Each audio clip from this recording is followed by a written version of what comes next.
नमस्कार, स्वागत है आपका हमारे चैनल उम्मीद पर और मैं आपके साथ में परवीन बिश्नोई। आज हम आपके लिए लेकर आए हैं कांच का जंगल जिसे ग्लास सिटी कहा जाता है और प्रकृति और मानव का कटाव। किस प्रकार ये प्रकृति से हरा भरा जंगल अपने आप में कांच के जंगल में या फिर ग्लास सिटी के रूप में बदल गया, चेंज हो गया। इस बारे में आज हम आपसे बातचीत करने आए हैं हमारे चैनल उम्मीद पर। बने रहिए आप हमारे साथ। एक दो लाइन से शुरू करते हैं हम कि दीवार की उस सिली दरार में पीपल का एक पौधा उपज आया। वो मुझसे पूछता, मैं अपने घर आया या पता गलत ले आया। तो एक समय था जब इस धरती पर दो दोस्त थे, मानव और प्रकृति। घनिष्ठ मित्र थे। मानव जो है हमेशा जिज्ञासा से भरा रहता था, उसे कुछ न कुछ प्रकृति से जानना होता था, और प्रकृति थी जो उसके हर सवाल का जवाब थी।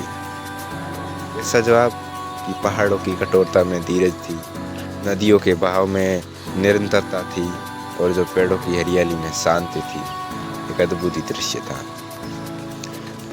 इन सब के बावजूद उदय होता है ग्लास सिटी का, जिसे हम कांच का जंगल कहते हैं।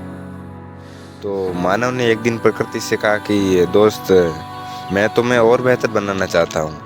प्रकृति मुस्कुराई, मैं तो पहले से ही परिपूर्ण हूँ मेरे मित्र। पर मानव नहीं रुका। उसने प्रगति नामक एक जादुई मंत्र सीखा कि मैं प्रकृति की जो है प्रगति करूँगा। इस मंत्र ने उसे जमीन खोदने, पत्थरों को पिघलाने और विशाल मशीनें बनाने की शक्ति दे दी। उसने नदियों को सीधा किया, पहाड़ों को समतल किया और धीरे धीरे एक नया साम्राज्य खड़ा कर दिया, जिसका नाम उसने रखा था ग्लास सिटी, या फिर जिसको बोल सकते हैं कांच का जंगल।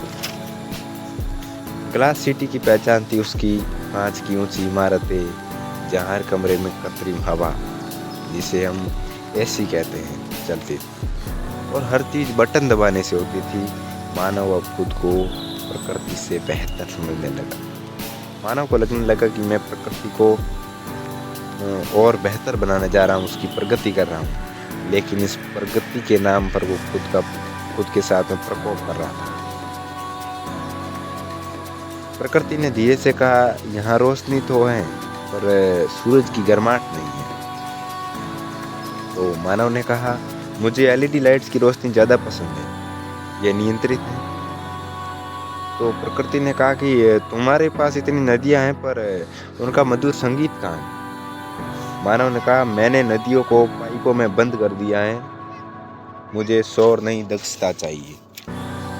मानव ने कह दिया कि मानव ने कहा, मुझे शोर नहीं दक्षता चाहिए। प्रकृति दुखी हुई, उसका दिल दर्द से भरा और उसने मानव से उदास होकर कहा, मेरे दोस्त, तुम्हारे पैर मिट्टी को छूते क्यों नहीं? तुम्हें मेरी गंध क्यों नहीं आती है? ये तारे तुम्हारे लिए अब क्यों नहीं टिमटिमाते?